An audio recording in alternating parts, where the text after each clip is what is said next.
Star turned solo phenomenon, Ronan Keating. How not to get old. And the ice-cool Philip Schofield and Christine Blakely. Now, it's been almost 20 years since my next guest burst onto the scene with Boyzone. In his 2 decades in show business, he's managed to notch up 40 million album sales with Boyzone and another 22 million worldwide as a solo artist.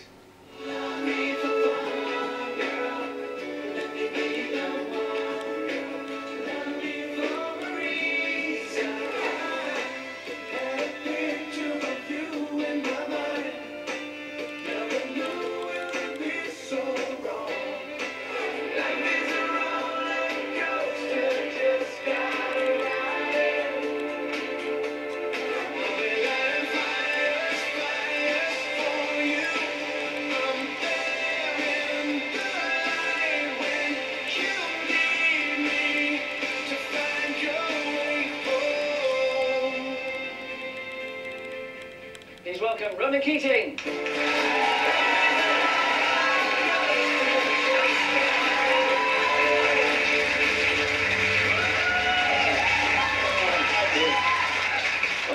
So, tour underway, going well? Yes, going great actually, really enjoying it. Opened in Bristol a couple of nights ago, done Cardiff so far, Brighton last night, and on to Nottingham tomorrow. The weather allows us. If the weather allows us, we'll let you out of here early. Yeah, we could, yeah. How different is the dynamic when you're performing solo on your own as opposed to with a group of lads?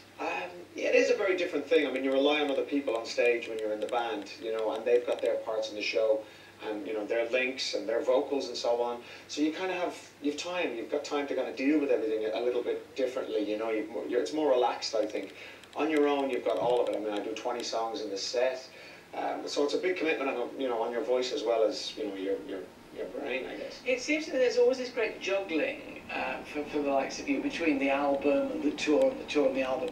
Do they always go together? It's quite complicated. Yeah, pretty much. And this album in particular, I recorded this album thinking about the live shows because really for people in my shoes now, the live part is probably the most important part of it. I mean, really, you know, record sales, it's really tough to sell records out there. You're making records so that you can go on tour. So I very much thought about this album as, you know, more of a live album almost, what I was going to do with it live. And it's really worked. I mean, there's 7 new songs in the set from the album, which feels great. I'm really enjoying it. People also will expect when they come to see the concert to see songs from the album. Yeah, absolutely. I'm very aware of that, though. You know, there's nothing worse than going to a gig and somebody's doing all the new stuff, and you go along to a Bon Jovi concert and there's none of the big hits or something, you know, which they don't do. But I'm saying if you went there, you want to hear "Living on a Prayer" or something. And you don't mind doing that? No, I mean, when you say nothing at all and "Life is a Roller Coaster," "Loving Each Day," they're all in the set as well, you know. Do songs like that, you obviously become grateful for them.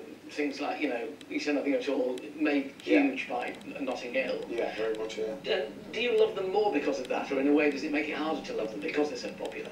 Oh man, without them I wouldn't still be doing it anymore. And so yeah, I'm very grateful for that. And really, I mean, they're the songs that most people come to the shows to hear. Yeah, I'm aware of that. You know, it's a little self-indulgent sometimes when you're playing the new stuff. It's almost from yourself, but definitely you have to do those songs, and I enjoy it. You're spending a lot of time in Australia now. Yeah. Tell us what you're doing now. I'm on X Factor down there, which is great fun. Yeah. That's Simon Cowell of Down No, far from it, no. It's a great, as we all know, it's a great show, and it's great fun to be on it. Mel B's on the panel with you, which is a real good laugh. Are you tough? What sort of role do you fulfill? Are you the nice guy? No, I'm not nice, but I'm not tough. I just kind of sit in the middle. I tell people how I see it.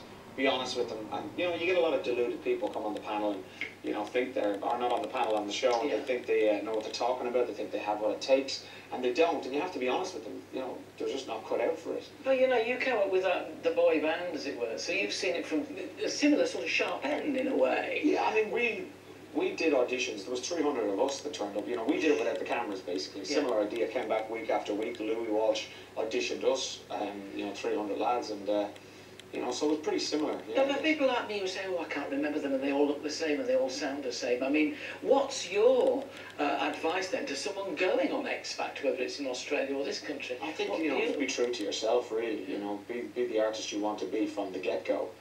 And you know, if it doesn't work, then it doesn't work. It's not right. But you know, that's what everyone they're looking for. Unique talent. And don't try and be somebody else. No, definitely not. There's enough Lady Gagas and enough, you know, Beyoncés. We have them in the world. you know, you want unique, you know, talent, and that's what it's all about. You have to balance this all with relationships and family. Sadly, relationship with Yvonne broke up. New lady in your life now, I gather. Storm. Yeah. Yeah. Interesting name. Yeah, it is at the moment in particular. Yeah. Tell us about Storm. She's an Australian lady. I met her working on X Factor actually in Australia. She's a TV producer, director. So yeah, I mean we're Are you both over here now? Yeah, we're here. We're both in the UK. It's new for me to talk about it. Sorry. Yeah. Yeah, So no, it's what are great. you It's happy? very exciting. It's wonderful. Yeah. You know, we're very happy. It's wonderful. The kids are happy, which is most important. I just had a Because great- they're over here. They were here for the weekend for the shows. They're Yeah. back at they're back in Dublin now for school. Of But course. they're nearer in Dublin than they would be in Australia. Yeah, that's the difficult part. Being in Australia is difficult. So you know, trying to balance that is the hardest thing. So how long are your stints out there? What does it take? Well, last year I did 5 months in total in Australia. Yeah. That's going to be tough, isn't it? It is. No. They come down for a bit. They love it down there too. Yeah. It is a great country. It's great fun.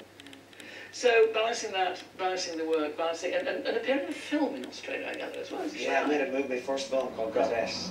I didn't realise that you'd auditioned for Moulin Rouge. I did, yeah, 10 years ago. 11 And years Ewan ago. McGregor got the role. He did. He did. What can you do? It is Ewan. Tell us about the one you are doing. It's called Goddess, romantic comedy. Laura Michelle Kelly, English lady, plays my wife. She's the lead in the film.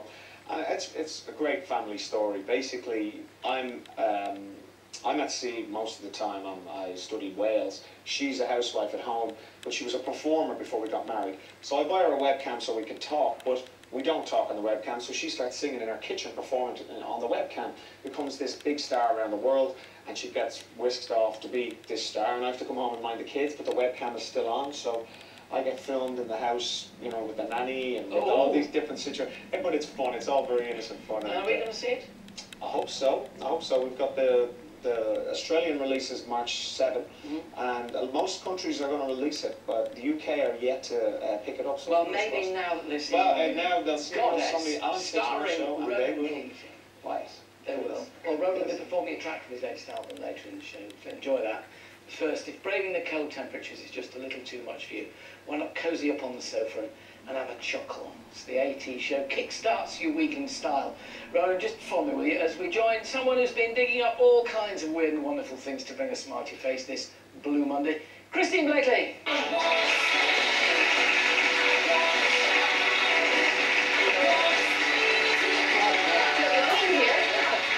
Now we've got to try, and we wouldn't leave you on your own because we thought, because this is Blue Monday, isn't it? They told us in the papers this morning. The one Apparently day so. in the year. I didn't know it was Blue Monday until I read it and then started to feel blue, so let's just ignore it and we'll all be fine. I don't feel blue at all. I'm in Wales at the time.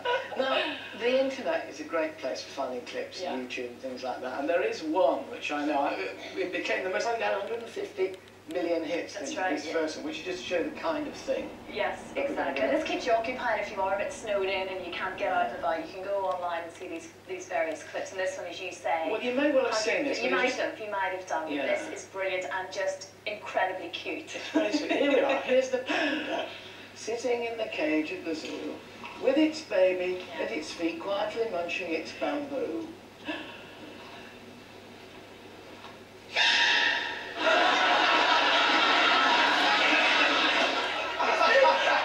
I just love the mum's reaction. She sort of goes, and then just carries on having her lunch. It's just fantastic. You can see why people play these back again and again and again, can't you?